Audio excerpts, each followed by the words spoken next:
Assalamualaikum warahmatullahi wabarakatuh. Kami dari kelompok 3 akan mempresentasikan proyek UAS mata kuliah praktikum data mining, yaitu clustering. Nah, metode clustering yang kami pilih ada 2, yaitu Cummins dan hierarchical clustering dengan judul dataset Clickstream e-commerce. Nah, sebelumnya perkenalkan saya Ulfa Khairina yang bertugas sebagai moderator, juga ditemani oleh teman-teman saya, yaitu ada Fitriani, Cut Winona Andromeda, dan Khalisa Humera. Nah, deskripsi dataset. Nah, dataset yang kami gunakan ini berisi informasi clickstream dari sebuah toko online yang menawarkan pakaian untuk wanita hamil. Jadi, data ini tuh berisi merekam perilaku kunjungan pengguna atau klik pada platform e-commerce termasuk berbagai atribut seperti misalnya kategori produk, lokasi foto, negara asal pengunjung, dan harga produk dalam dolar Amerika Serikat. Nah, kenapa kami memilih dataset ini? Tujuannya itu berguna untuk menganalisis pola perilaku pengguna, melakukan segmentasi pelanggan, menemukan kelompok produk atau sesi belanja serupa. Dan juga dataset ini cocok digunakan untuk penerapan algoritma clustering seperti Cummins dan hierarchical clustering untuk optimasi strategi pemasaran dan pengalaman pengguna. Nah, sebelum kami melakukan pre-processing atau tahap-tahap lebih lanjut, terlebih dahulu kami mengeksplorasi data analisis. Nah, di mana struktur dataset itu terdiri dari 165.474 baris dan terdiri dari 4 fitur, ada numerik dan kategorikal. Nah, jadi hasil pengecekannya ditunjukkan bahwa tidak ada missing value dan data duplikat. Kemudian, poin yang kedua, kami juga melakukan distribusi data, di mana analisis distribusi data dilakukan pada 13 kolom numerik seperti years, month, day, order, country, session ID, page 1, color, location, model fotografi, price 2, dan page. Nah, selain itu, kami juga melakukan distribusi data pada kolom kategorikal yang hanya terdiri satu kolom, yaitu page 2, yang memiliki 217 kategori unik dan menunjukkan variasi data yang cukup tinggi. Kemudian, poin terakhir dari eksplorasi data analisis yaitu analisis korelasi, di mana korelasi ini dia bertujuan untuk mengetahui hubungan antar fitur. Nah, jadi analisis korelasi yang kami lakukan itu antar variabel numerik. Kemudian hasilnya ditemukan korelasi yang cukup kuat, yaitu seperti antara months dan session ID, di mana ini tuh korelasi positif 0,97 serta price dan price 2 dengan nilai min 0,74 yang mengindikasikan adanya keterkaitan antar beberapa variabel. Nah, untuk penjelasan selanjutnya akan dijelaskan oleh teman saya. Baik, selanjutnya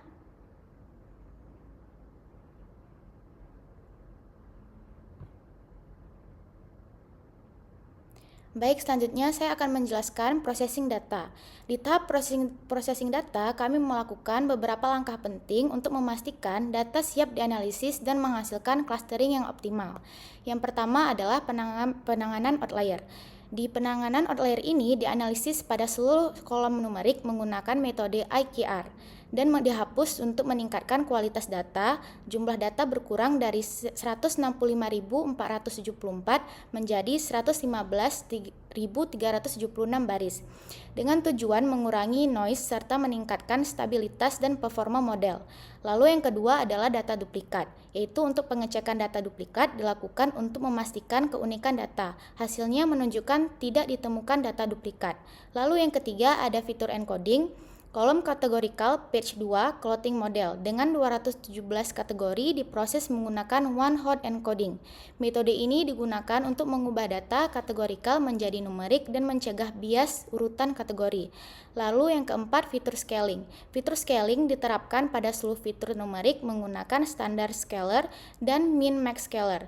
Proses ini bertujuan untuk menyamakan skala fitur agar algoritma machine learning dapat bekerja lebih optimal. Lalu yang terakhir, reduksi dimensi. Reduksi dimensi dilakukan menggunakan PCA dengan mengurangi fitur dari 13 menjadi 2 komponen utama. Kedua komponen tersebut menjelaskan sekitar 33,9% variasi data dan membantu menyederhanakan data untuk analisis dan visualisasi. Selanjutnya adalah metode yang dibandingkan. Nah, pada penelitian ini kami membandingkan dua algoritma clustering, yaitu K-mean clustering dan hierarchical clustering. K-mean bekerja dengan membagi data ke dalam sejumlah K kelompok berdasarkan kemiripan data.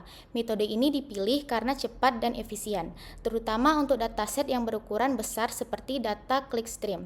Sementara itu, hierarchical clustering menyusun data secara bertahap, membentuk struktur hierarki seperti pohon. Metode ini sangat membantu untuk memahami hubungan antar data, namun kurang efisien jika digunakan pada data yang sangat besar.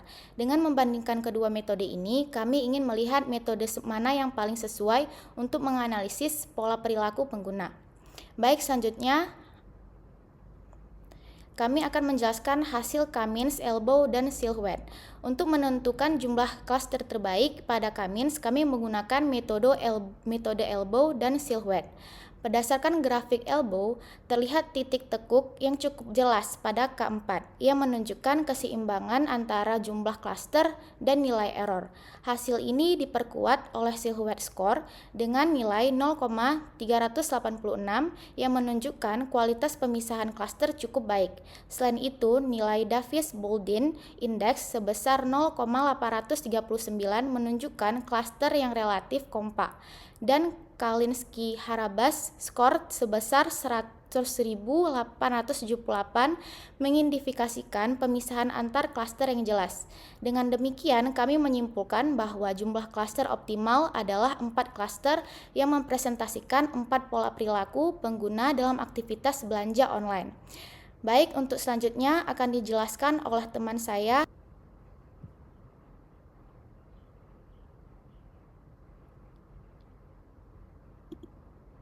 Nah, selanjutnya kami menggunakan hierarchical clustering untuk melihat bagaimana struktur pengelompokan data terbentuk.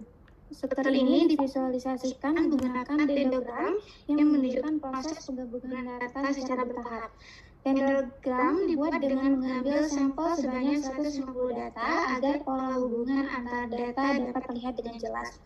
Berdasarkan potongan pada jarak terjauh, terlihat bahwa data secara alami terbagi menjadi 2 klaster besar. Nah, hal ini menunjukkan bahwa terdapat 2 pola utama dalam data yang dianalisis.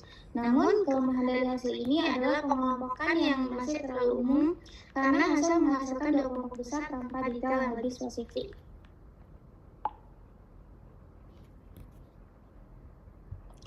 Nah, selanjutnya untuk memperkuat hasil tersebut, dilakukan evaluasi menggunakan elbow dan silhouette method. Pada dataset clickstream, hierarchical clustering menghasilkan 2 cluster utama, yaitu cluster 0 dengan 1.122 sesi dan cluster 1 dengan 1.078 sesi.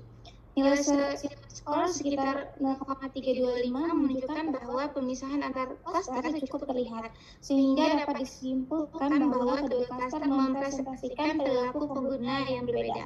Namun nilai ini juga mengindikasikan bahwa masih terdapat tumpang tindih antar klaster, sehingga kualitas pengelompokan belum sepenuhnya optimal.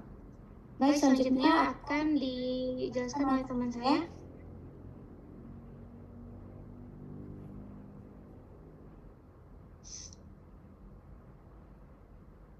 Jadi selanjutnya di sini ada perbandingan K-means dan hierarchical clustering.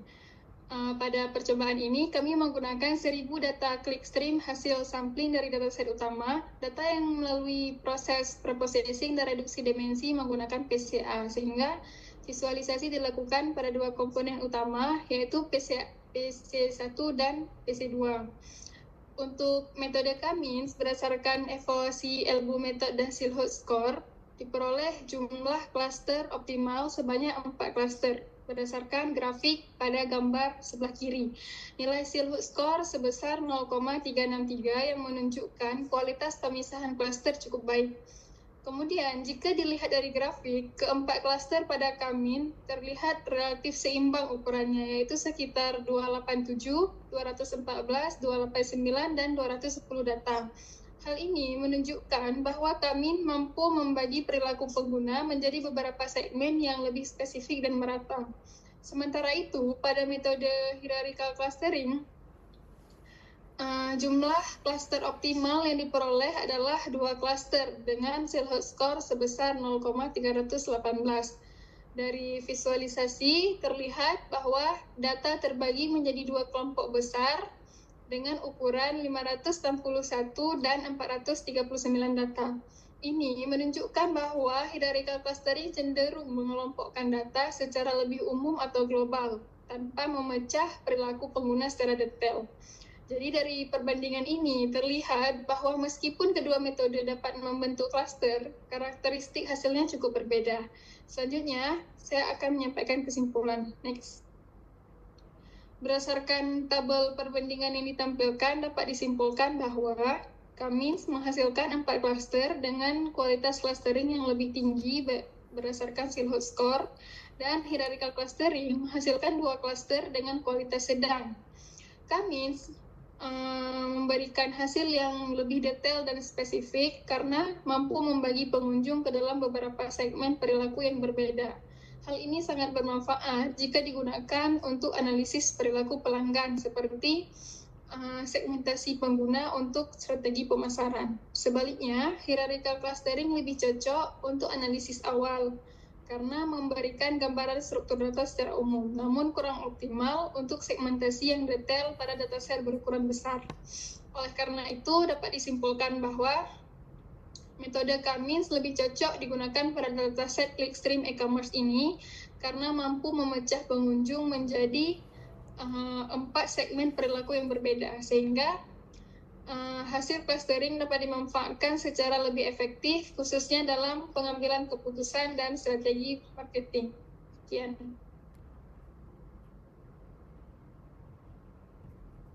Baik, sekian presentasi dari kelompok kami. Apabila ada salah kata, kami mohon maaf. Assalamualaikum warahmatullahi wabarakatuh.